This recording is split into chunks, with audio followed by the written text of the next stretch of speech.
Olá, eu sou Rafael e esse é o canal da loja Teosófica Unicidade.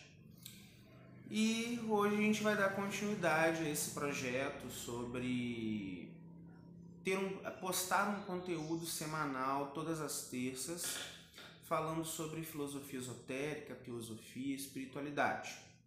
A gente vai manter esse projeto durante a quarentena, né? Todas as terças postando um videozinho com algum tema para estudo, para reflexão. E quando passar a quarentena e as atividades presenciais da loja retornarem, a gente vai retornar também presencialmente com um curso introdutório ao pensamento teosófico. E os vídeos no canal vão continuar.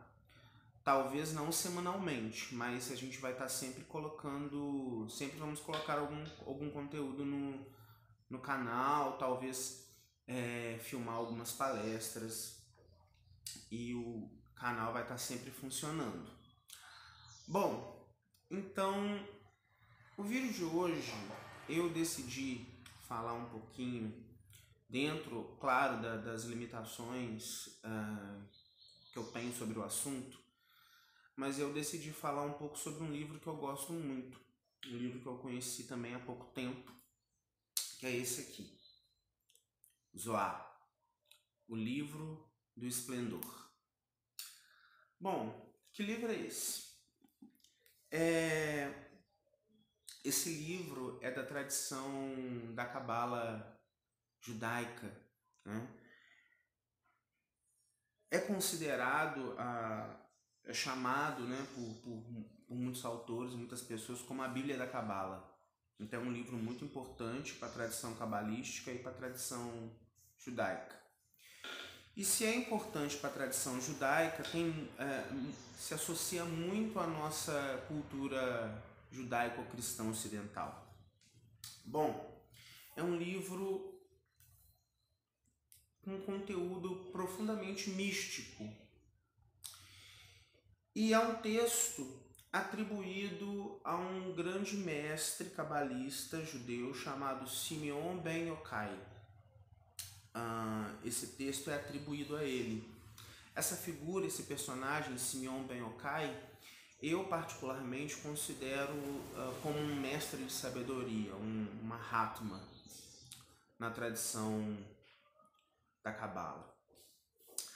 Bom, essa edição aqui, né, da Polar, não é o Zohar completo, né? Ele é uma seleção de partes as quais os editores consideraram como as mais importantes para serem publicadas em português. Mas mesmo assim vale muito a pena. Bom, e o que eu quero falar a respeito do Zohar? Um dos trabalhos realizados pela Sociedade Teosófica talvez seja ao caminhão passando, a gente vai ter sempre esse problema do barulho, mas tudo bem.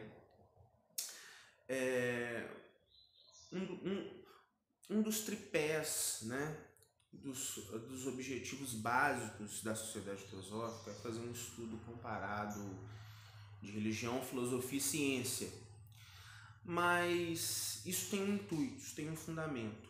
É buscar a seiva da sabedoria esotérica que está presente, né, no cerne, no ponto central de cada cultura, religião, corrente de pensamento. Então, sendo assim, é praticamente um trabalho fundamental do teosofista buscar fazer essa investigação estudando diferentes tradições para tentar mergulhar nas profundidades da sabedoria, do esoterismo de cada tradição. Bom, e por que eu achei o Zohar um tema interessante? Como eu disse para vocês, é um livro da tradição judaica, cabalística, mas judaica. E até hoje o Zohar é um livro importante, e os judeus, assim, em momentos, as pessoas de cultura judaica, em momentos de festividade ou momentos importantes, eles fazem a leitura do Zohar. Eles abrem o Zohar, um determinado trecho, e fazem a leitura para buscar uma reflexão, para buscar uma orientação, insight, algo do tipo. E é engraçado a gente perceber que nas origens, no cerne dessa cultura, existem princípios que nos causam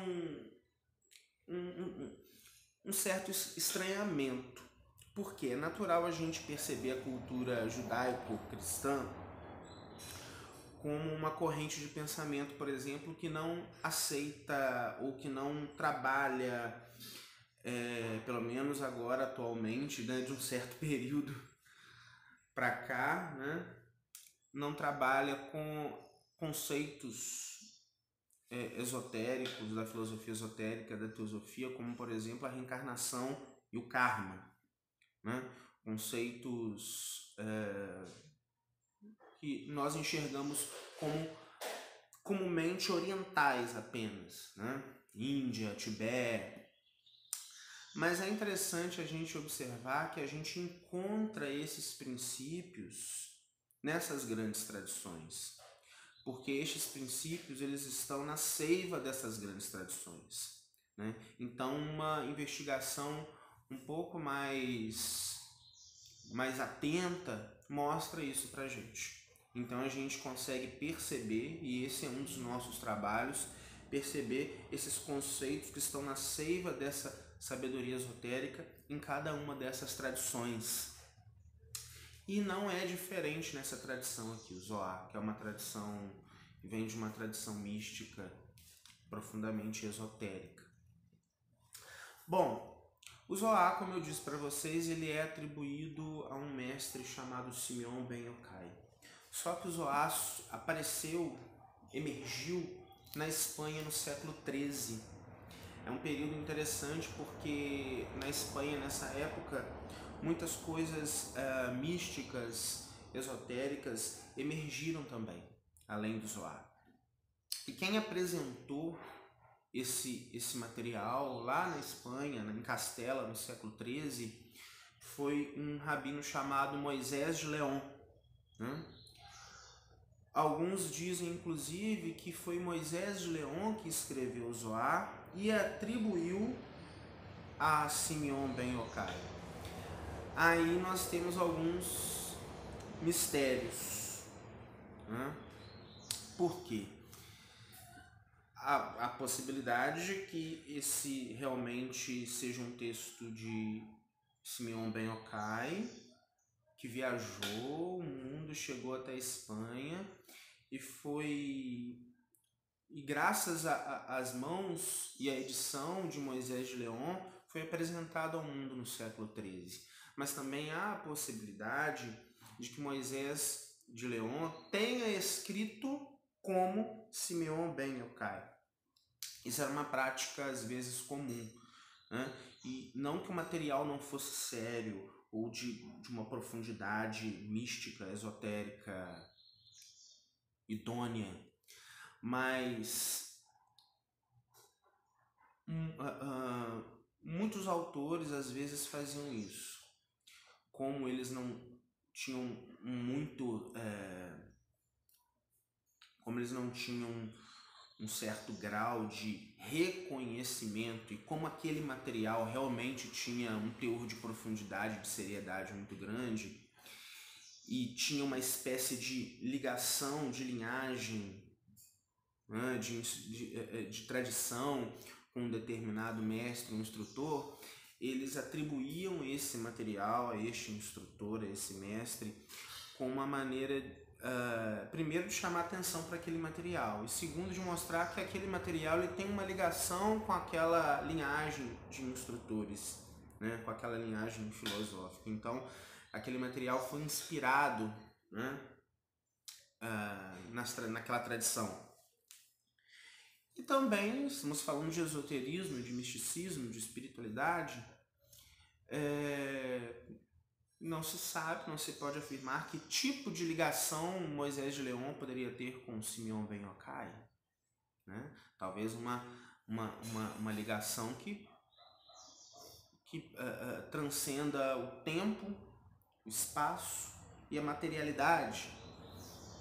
Então o fato é que é um material muito importante, que é preservado e que nós temos hoje a possibilidade de consultar. Bom, então o que eu separei aqui desse material para mostrar, que eu achei muito interessante. Bom, na página 116 dessa edição em língua portuguesa, eu até fiz uma marcação que a gente tem enunciado aqui o famoso axioma hermético, de assim como em cima, embaixo, do hermetismo, do esoterismo egípcio e grego, com outras palavras. Mas é interessante a gente perceber os conceitos esotéricos presentes nessas tradições. Bom, olha só como está escrito aqui. Mas sabei que isto é a súmula do tema inteiro. Tudo no mundo inferior foi feito à imagem do mundo superior.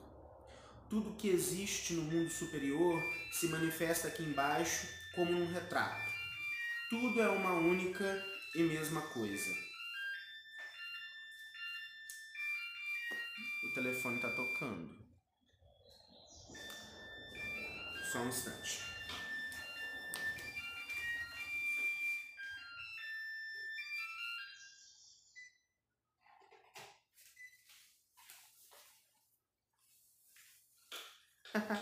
Voltei, não era nada. Bom, talvez algum número aí de algum lugar do Brasil oferecendo algum produto. Bom, depois eu retorno a ligação. Coisas de vídeos caseiros, então releve. Bom, vou até voltar ao parágrafo. Mas sabei que isto é a súmula do tema inteiro. Tudo no mundo inferior foi feito à imagem do mundo superior. Tudo que existe no mundo superior se manifesta aqui embaixo como num retrato. Tudo é uma única e mesma coisa. Olha só. Quanta coisa a gente pode tirar desse fragmento. O axioma hermético, como em cima é aqui embaixo. O mundo, é dito também nesse fragmento que o mundo manifestado ele é um retrato do mundo superior. Ou seja, o mundo fenomênico é um reflexo do mundo numênico. A gente vai aqui de encontro ao platonismo também, né, que a gente está no mundo aqui dos efeitos, o mundo dos efeitos, né? Mas existe um plano das ideias, né? E este mundo aqui fenomênico é apenas um reflexo do mundo das ideias, do mundo ideal. Bom, e passa carro de som tocando na rua, mas não tem problema. A gente espera o carro de som passar para a gente terminar. Bom, e tem um outro trecho aqui,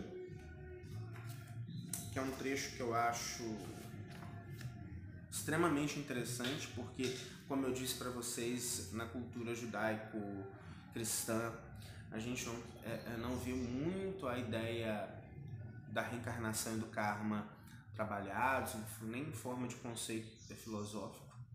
Mas tem um trecho aqui no Zohar que diz o seguinte: se a alma que é colocada aqui embaixo deixa de se enraizar, é retirada de novo e é transplantada até que tenha se enraizado. Esse enraizar vem no sentido de cumprir uma missão, né? Pois a alma que não cumpriu sua tarefa na Terra, essa missão, é retirada e transplantada outra vez na Terra. Estou enunciando aí o conceito da reencarnação, né? Se a gente não atinge aqui o nosso objetivo, se a nossa alma não atinge o seu objetivo nesta encarnação, ela tem que retornar, né? O ciclo aí de reencarnação, né? a roda da lei. Ela tem que retornar para continuar o seu trabalho e até que um dia essa alma seja coroada com a consciência nirvânica, com a totalidade do processo, né? Bom, infeliz a alma que é obrigada a voltar à Terra para reparar os erros cometidos pelo homem cujo corpo ela anima. Conceito de karma. Pois a transmigração, olha só, a gente vê a transmigração das almas, conceito oriental de reencarnação. Pois a transmigração é imposta como um castigo, entre aspas, para a alma, um castigo que varia segundo a natureza dos pecados que a alma cometeu. Aqui a gente tem uma linguagem judaica, então a gente vai ver esses vocábulos de castigo, de pecado, mas o que está falando aqui? Esse castigo, na verdade, são as consequências kármicas, e esses pecados são as ações, né? Não é um castigo imposto por um elemento externo, mas simplesmente pela aplicação da lei natural do karma, né? Bom, e toda alma que pecou, ações meritórias e não meritórias, né? No caso aqui, pecou não meritórias, né? Deve voltar à Terra, até que, por sua perfeição, olha aí, autorrealização, seja capaz de alcançar o 6º grau da região de onde emanou. O 6º grau da região de onde emanou. A gente pode associar isso com a alma do mundo, 6º princípio universal, segundo a doutrina secreta. E isso vai em convergência com a identidade fundamental de todas as almas, com a alma suprema universal, como é enunciado em A Doutrina Secreta de Blavatsky. Bom, somente as almas que emanaram do lado da Shekinah, o 7º grau celeste, nunca estão sujeitas à transmigração. As almas que realizaram com plenitude o processo de expansão de consciência, o processo de realização espiritual. Essas se libertaram já da roda da transmigração, né? Do karma que dá origem às encarnações compulsórias, né? O karma nunca cessa, é uma lei onipresente, mas é a libertação deste karma que dá origem às encarnações compulsórias, né? Esse ciclo aí. Então, mais um trechinho aí da filosofia esotérica que eu tentei compartilhar com vocês. Espero que vocês tenham gostado, espero que vocês perdoem essas falhas, né? Eu tô aqui na sala da minha casa, de frente para a varanda, então passa carro, o telefone toca, enfim, coisas domésticas. E se vocês gostaram desse vídeo, deem um likezinho aí no canal da loja, compartilhem e deem um feedback pra gente, tá bom? Obrigado.